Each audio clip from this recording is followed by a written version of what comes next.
Pero lo que pasó esta semana marcó a fuego el debate sobre las nuevas modalidades de trabajo y cómo va a cambiar en la Argentina la vida de los trabajadores. No importa si seas formal o informal.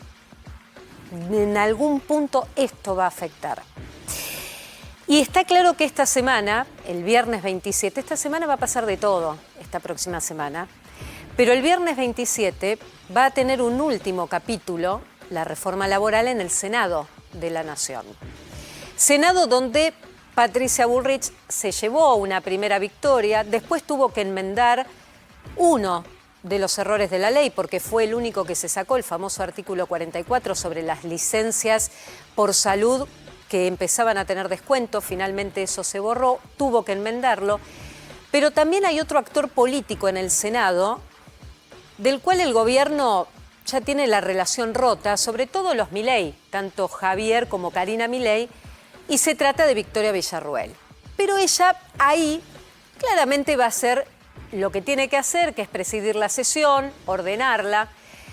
Va a haber novedades en el Senado, donde el bloque peronista que lidera José Mayans, si ya estaba en minoría, mañana va a haber 5 senadores que van a anunciar que se van del bloque del peronismo, que son senadores que representan a Tucumán, a Catamarca y a Salta.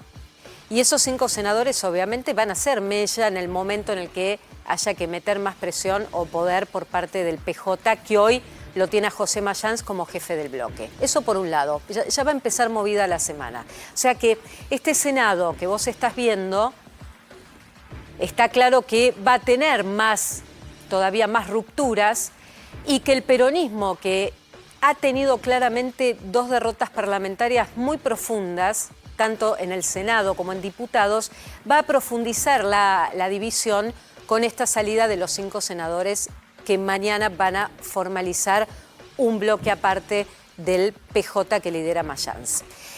Y vuelvo a Villarruel porque la historia con Victoria Villarruel, que ya está rota, está rota hace más de un año, esto de que desfilaban con el tanque de guerra por la 9 de julio y demás, se terminó después del primer año de mandato de Javier Milei.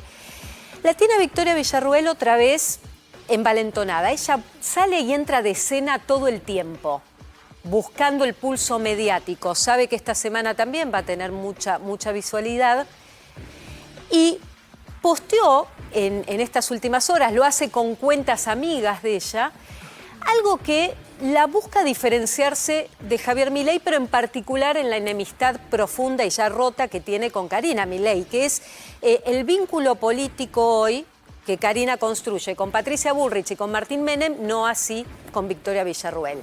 El gobierno está contando los días para que, yendo a una reelección, Victoria Villarruel se vaya del Senado. Y la realidad es que Victoria Villarruel posteó en las últimas horas, fíjate, esta suerte de mapa donde pone visitas oficiales, provincias recorridas, Cava más provincias, provincias más Cava 20, provincias por recorrer le quedan 4, se llama el comando BEV, el comando Victoria Villarruel, total recorrido 83% de la Argentina.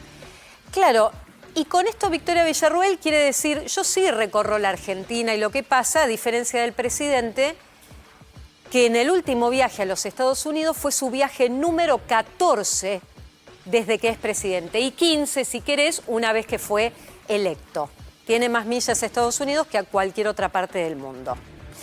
Y además Victoria Villarruel redobló la apuesta cuando primero la Corte Suprema en los Estados Unidos le da un revés a Donald Trump, dando marcha atrás con los aranceles a los distintos productos y que entre otros perjudicaba a la Argentina. Pero además esta semana tiene previsto que integrantes de la Conferencia Episcopal Argentina se presenten en el Senado a manifestarse en contra de un proyecto que promueve el gobierno, que el Senado va a tratar el día jueves, que es la baja de la imputabilidad de menores, y que la Iglesia está en contra. Y ella aún así fue la promotora de este encuentro. Capítulo Villarruel que el gobierno, insisto, tacha los días para que finalice su mandato como vicepresidenta y ya Milei pensando, y Karina Milei sobre todo, ¿quién va a ser el que acompañe a Javier Milei cuando vaya a la reelección en 2027? Después se barajan nombres, más adelante ahora se barajan algunos como Manuel Adorni, Alfredo Cornejo, gobernador de Mendoza, que hoy en Mendoza hay 6 distritos municipales que están debatiendo en las urnas, muchos de ellos peronistas, la continuidad de esos intendentes. Y hay otros nombres dando vueltas. Pero entre otras cosas, la reforma laboral trajo una dosis de realidad de qué le pasa a muchos argentinos con respecto al gobierno. Y mira estos datos de la consultora Centrix, que tiene entre sus integrantes a un dirigente de CAME, de la Confederación Argentina de la Mediana Empresa, donde nosotros ponemos cambiar al precio que sea. Es decir, hay una necesidad de un sector de la población de ver cambios y de dejar lo que ya venía gobernando y lo que venía instalado, que aunque ese cambio en principio no parezca beneficioso, que venga el cambio al fin. ¿Y por qué te digo este dato? Mira este sondeo de Centrix que es del último fin de semana. Dice, ¿está de acuerdo con la reforma laboral impulsada por el gobierno nacional? En verde sí, en rojo es no. O sea que sí está el 48,6% de acuerdo en la necesidad de un cambio, de una reforma laboral. Pero fíjate el otro dato, ¿está de acuerdo con bajar la edad de imputabilidad a 13, 14 años? A favor el 64%, abrumadora la diferencia, respecto al neutro y al en contra, que es en rojo. Los 2 principales proyectos que esta semana, tanto el jueves como el viernes, el gobierno va a tener sanción definitiva de la reforma laboral y de la baja de edad de imputabilidad, porque todos los números están dados en el Senado para que ocurra, según este sondeo, parte de la población encuestada está de acuerdo. En la reforma laboral está más 50-50, si querés, 48-45, pero vos podrías decir, a la luz de todo lo que se habló de la reforma laboral, ¿hay gente que está de acuerdo? Sí. Y esto tiene una explicación, y tiene que ver con necesidades de cambio. Necesidades de cambio. Y después ver los resultados, que acá es donde muchos alertan que esta reforma laboral va a traer resultados negativos de manera inmediata. Una vez que se empiece a aplicar en marzo, que es cuando se espera que el presidente Milei promulgue la ley, en 3 meses se van a empezar a ver los primeros resultados. Y de acá a fin de año, algunos señalan que puede haber un crecimiento de la desocupación.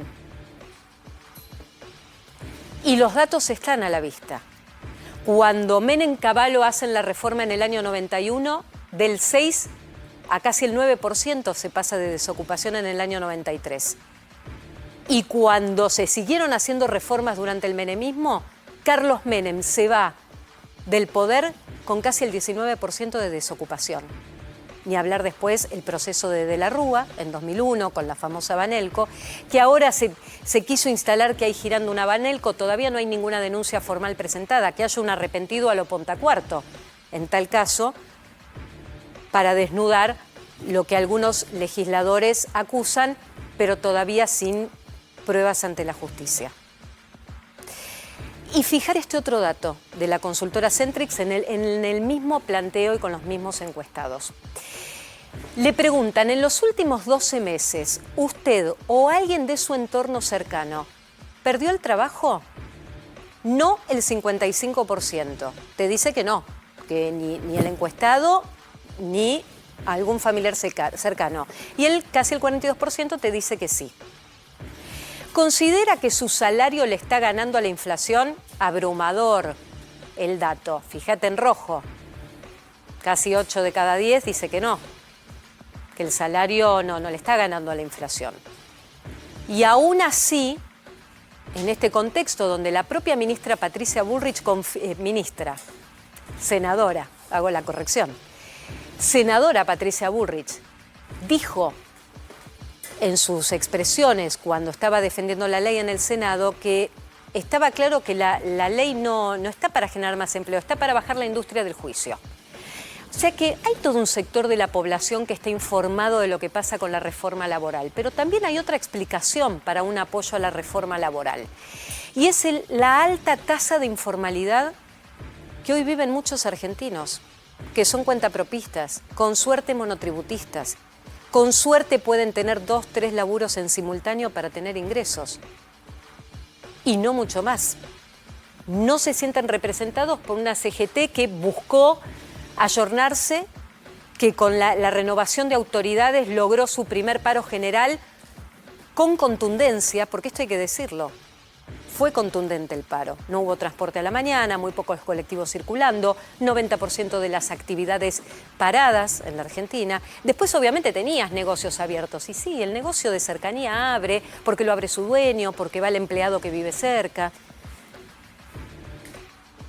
Pero la realidad también es que este es el marco en el que estamos en una semana donde se habla de una reforma laboral que va a contramano de la discusión de otras reformas del mundo. Donde estamos hablando de países como Francia o como Australia, como México, que hablan de una reducción de la jornada horaria y de buscar el estímulo de ese trabajador para que la gaste en consumo, en turismo, que tenga momentos de distensión. Gente que trabaja todo el día, ¿a dónde va a gastar ese dinero? Solo va a pagar las cosas para vivir. Le está pasando a muchos argentinos hoy, que están endeudados. Hasta acá. Y quiero plantear lo que ha sido lo más doloroso de la semana, sin dudas, que es el cierre de FATE, que en un ratito con Hernán Lecher, que ha recorrido ese mismo miércoles la fábrica, charló con los trabajadores y obviamente se encontró con un panorama de desolación, porque muchos trabajadores estaban regresando el miércoles y otros recién mañana.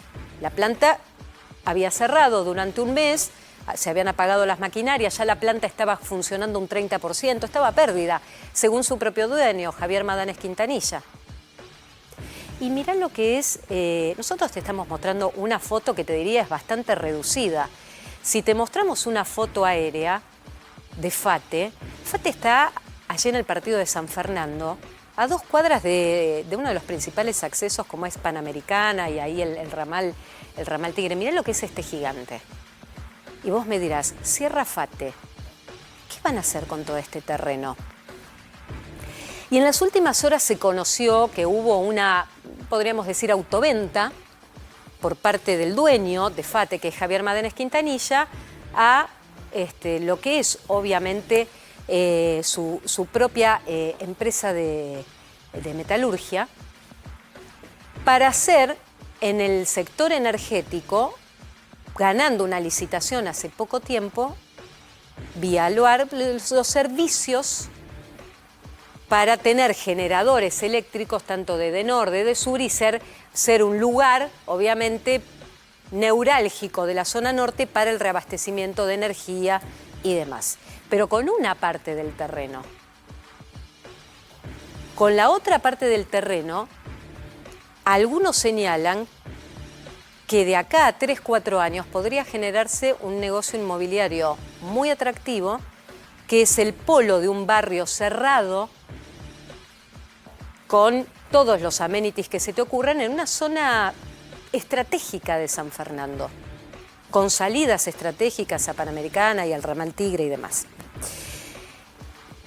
Y todo lo que implica FATE, 920 personas en la calle. Mañana hay una reunión virtual entre el Ministerio de la Secretaría de Trabajo, el gremio del SUTNA, que lidera Crespo, y los empresarios de FATE. Pero no se esperan mayores avances. La empresa va a cumplir los 15, 20 días de conciliación, pagará los salarios, pero la decisión está tomada. Es bajar la persiana y cerrar FATE. Es estirar la agonía, que los trabajadores puedan recibir un mango más por los días que obviamente la planta hoy tiene que estar operativa, no lo está, pero en esta conciliación obligatoria no puede cerrar. Pero indefectiblemente, ¿qué deja FATE? Y que después lo vamos a analizar.